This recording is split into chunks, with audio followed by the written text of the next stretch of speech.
There's a kind of suffering that no one talks about enough, not the suffering of loss, not the suffering of failure, but the suffering of holding on to what people think of you, holding on to outcomes you cannot control. Holding on to pain that has already passed, holding on to expectations that life never agreed to meet.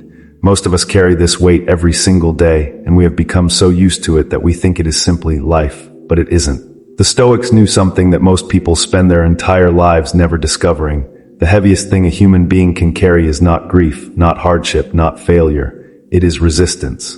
The desperate, exhausting resistance to what already is, and they found a way out, not by becoming cold, not by becoming numb, not by pretending not to care, but by understanding deeply in the bones what is worth caring about and what is simply noise. Today we explore 7 Stoic principles that will teach you to master the art of not caring and letting go. Not caring in the shallow sense, but in the deepest, most liberating sense. The sense that the great emperor Marcus Aurelius practiced every morning before he led an empire. The sense that Epictetus, a man born in chains, used to remain freer than most men who have never known a single restriction. The sense that Seneca carried even as he faced the most dramatic reversals of fortune.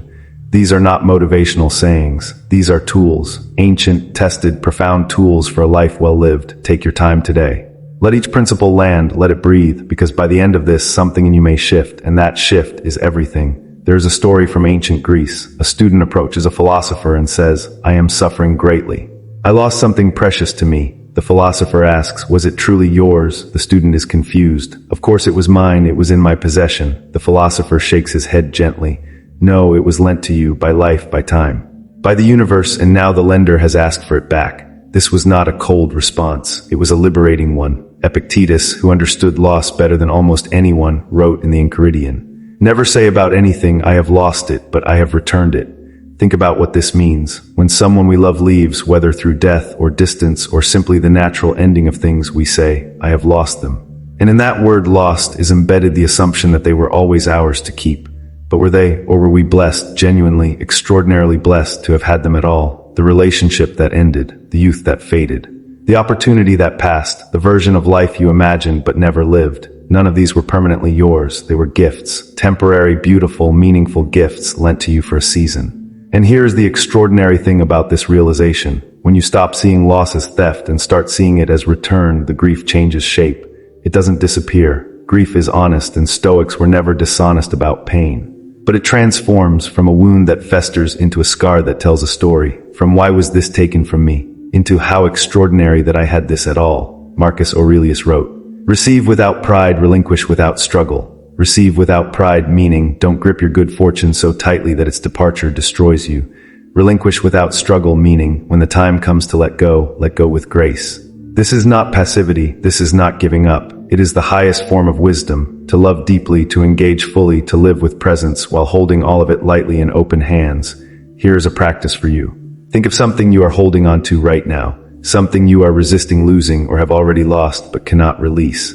Ask yourself, was this ever truly mine, or was I borrowing it from life? And then gently, without force, begin the work of returning it, not because it didn't matter, but because it did, and it always will. You don't need to possess something to cherish what it gave you. Stop feeding what cannot be controlled. There is an ancient Stoic image that I want you to hold in your mind. An archer, he has trained for years. His form is perfect. His bow is strong. The arrow is well made. He stands at the right distance. He breathes, he releases, and then the wind shifts. The arrow misses. Now, did the archer fail? The Stoics would say, no, the archer did everything within his power. The wind is not his domain. His job was the preparation, the posture, the release. The outcome, from the moment the arrow left the bow, belonged to the universe.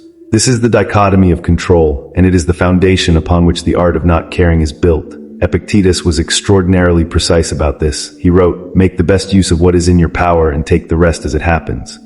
Most of our suffering, not some, not a portion, most of it, comes from pouring our energy into things we cannot control.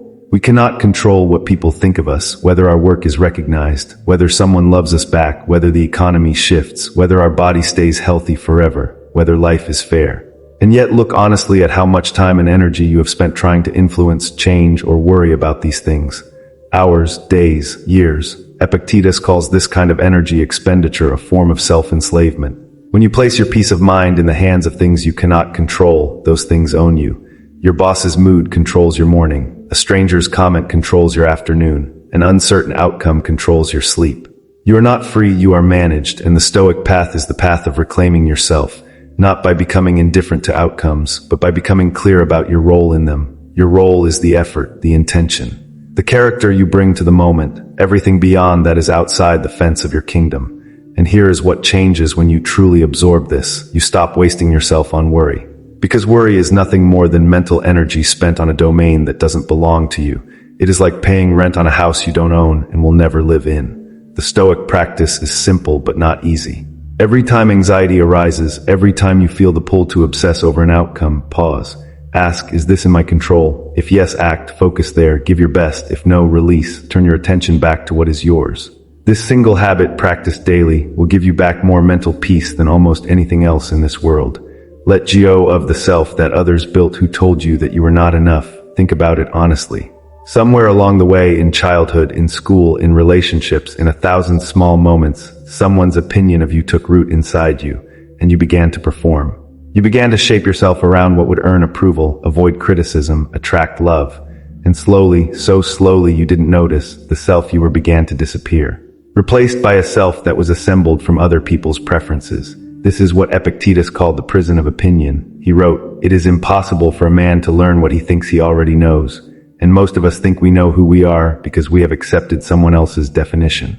The Stoics had a radical proposition. Your identity is not what others see when they look at you. Your identity is not your reputation. Your identity is not your social performance. Your identity is your character, your values. Your choices, especially the ones no one ever sees. Marcus Aurelius wrote to himself, "Never esteem anything as of advantage to you that will make you break your word or lose your self-respect." He was the most powerful man on earth. Emperors are surrounded by flatterers, critics, and people who project onto them what they need them to be. And yet every morning he reminded himself, "The only verdict that matters is the one I give myself, based on whether I acted with virtue." This is profoundly liberating, because if your worth lives inside you, in your honesty, your integrity, your courage, then nothing outside can take it. Someone ignores you, your worth remains. Someone criticizes you, your worth remains. Someone misunderstands you, your worth remains. The art of not caring about external validation does not come from indifference. It comes from having something so solid inside you that the noise outside simply stops mattering. Here is the practice at the end of each day. Instead of asking, "What did people think of me today?" ask, "Did I act in line with my values today? Was I honest? Was I kind? Did I do my best?" These questions build the inner structure that makes external opinion irrelevant. Not because people don't matter, but because you have stopped outsourcing your self-worth to a vote you were never meant to hold. Amorfati, love. Even this, there is a word in Latin that the Stoics lived by. Amor fati, love of fate, not acceptance.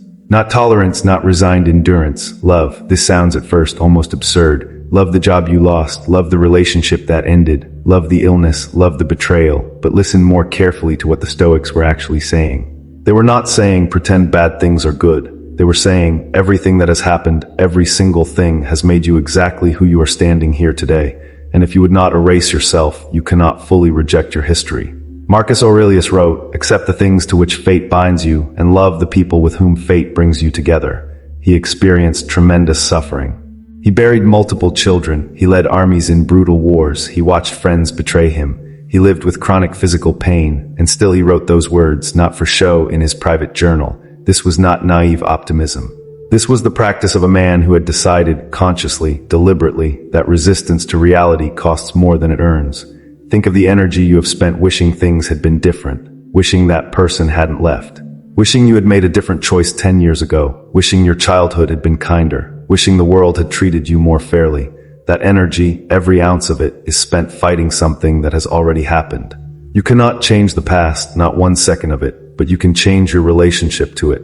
Amor fati does not ask you to be happy about pain. It asks you to stop letting pain that is already over continue to wound you in the present. There is a beautiful image from the Japanese art of kintsugi, the practice of repairing broken pottery with gold. The cracks are not hidden. They are filled with gold and made visible. The philosophy is this. The broken places are not flaws to be ashamed of. They are the story. They are what make the object unique. Your losses, your wounds, your failures, these are your gold, not because pain is precious in itself, but because what you became through them is. The practice of amor fati begins with this simple question. What if everything that happened to me was exactly what needed to happen for me to become who I am capable of being? Sit with that question. Don't answer quickly, let it work on you. The freedom of impermanence, nothing lasts. These two words, when fully absorbed, are either terrifying or liberating. For most of us, they begin as terrifying. Nothing lasts means everyone I love will leave or die. Everything I have built will crumble. Every good moment will end. But the Stoics turned this completely around. Nothing lasts also means every bad moment will end. Every pain is temporary. Every hardship has a horizon. Every dark season gives way to something else. Marcus Aurelius, who meditated on impermanence constantly, wrote, "Loss is nothing else but change, and change is nature's delight." He kept a practice that modern Stoics have revived. He would look at what he valued most and whisper to himself, "This too shall pass," not to make himself sad, but to make himself awake, to feel in that moment the full weight of gratitude. We stop truly seeing the people we love when we think they will always be there. We stop tasting the food we eat when meals become routine. We stop feeling the sunlight when we assume tomorrow will also be sunny. Impermanence breaks this spell. When you really know that this person, this moment, this version of your life is temporary, you show up differently.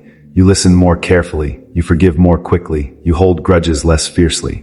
You waste fewer evenings. Epictetus taught a practice called negative visualization, not to become anxious or morbid, but to become awake once a day. Gently imagine losing something you value, a relationship, your health. A simple pleasure you take for granted, not to suffer in anticipation, but to see it clearly, and then open your eyes and let what you see be extraordinary, because it already is. The art of letting go is also, paradoxically, the art of holding on more fully, more presently, more lovingly in the time we have. When you stop pretending things are permanent, you stop sleepwalking through them. And that is when life, ordinary, daily, unglamorous life, becomes something close to sacred. Obstacles do not block the path. They are the path. Marcus Aurelius wrote something in his private journal that has outlasted his empire, his dynasty, and the civilization he governed. The impediment to action advances action. What stands in the way becomes the way. Read it again. What stands in the way becomes the way. This is not a motivational poster.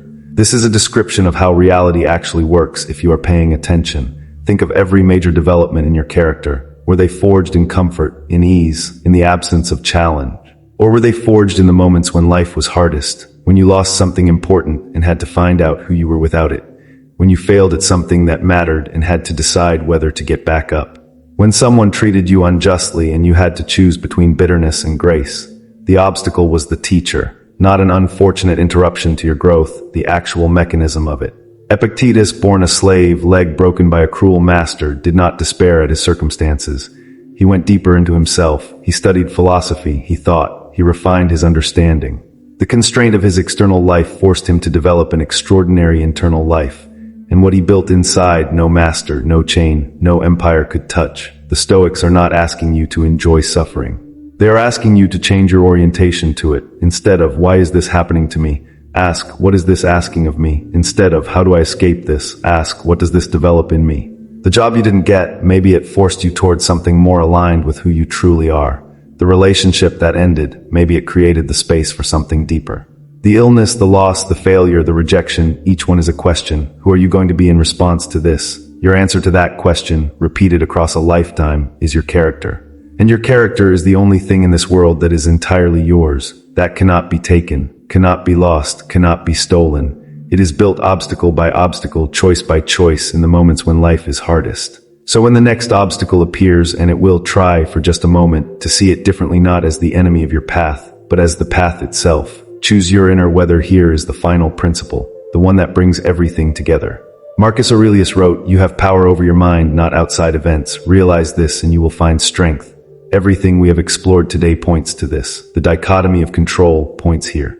Releasing what was never yours points here. Letting go of others' opinions points here. Loving fate points here. Embracing impermanence points here. Finding the gift in obstacles points here. All of it is about one thing. Your inner weather, the state of your mind, the quality of your inner life. Outside, the world will do what it does. People will disappoint you. Plans will fall apart. Life will be unfair. The rain will come. You cannot stop the weather. But you can, with practice, with intention, with daily effort, cultivate an inner environment that is not at the mercy of the outer one. This is what equanimity means, not the absence of feeling. Stoics felt deeply, they loved, they grieved, they hoped, but they were not controlled by what they felt. They were the gardeners of their own minds. They tended their thoughts carefully. They pulled out the weeds of resentment, anxiety, and bitterness. They watered the soil of reason, gratitude, and virtue.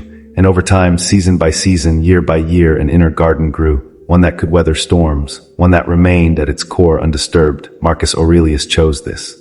Every morning, he would sit with his journal and ask, what threatens my peace today? What is within my control? Where is my attention going? And then, deliberately, consciously, he would choose his inner weather. Not perfectly, not always. He was human, but again and again, he returned to the practice. That returning, that daily choice to tend the garden of the mind, that is the art of not caring. Not caring about the noise, not caring about the judgment. Not caring about the things you cannot change, and caring deeply with full presence and full heart about the things you can, your choices, your character, your presence, your love. This is the Stoic life, not a life without feeling. A life where you are the author of your inner world, regardless of what the outer world does. 7 principles, from people who lived in a world very different from ours, and yet faced the exact same human struggles. The need for approval. The fear of loss, the weight of the past, the anxiety of the future. The exhaustion of caring too much about things that were never in their hands. They found a way through, not by caring less about life, but by caring more wisely. Let's hold these 7 together one last time. 1. Release what was never yours to keep. Everything is borrowed. Everything is returned. 2. Stop feeding what you cannot control. Your energy belongs to your choices, not your worries. 3. Let go of the self that others built. Your worth lives inside you, not in their verdict. 4. Amor fati, love even this. What happened made you. What is happening is making you still. 5. Embrace impermanence. Nothing lasts, which means nothing needs to be grasped so tightly. 6. The obstacle is the path. Every hardship is a question about who you will become. 7. Choose your inner weather. The outer world is not yours to control. The inner world is. These are not ideas to agree with and move on from. They are practices, daily, imperfect, lifelong. Some days you will remember them. Some days you will forget entirely. And that is okay. The Stoic path is not about perfection. It is about returning, again and again and again, returning to what matters, to this moment, to your values, to the quiet, unshakable center of who you are. One last thought. Epictetus, the slave, the philosopher, the free man, once said, "He is a wise man who does not grieve for the things which he has not, but rejoices for those which he has." Today, right now, you have something. This breath, this moment, this one life, unrepeatable and extraordinary. That is enough. That has always been enough. Walk gently, think clearly, let go gracefully. And know that nothing, truly nothing, can touch the part of you that chooses how to mate this world. Thank you for being here.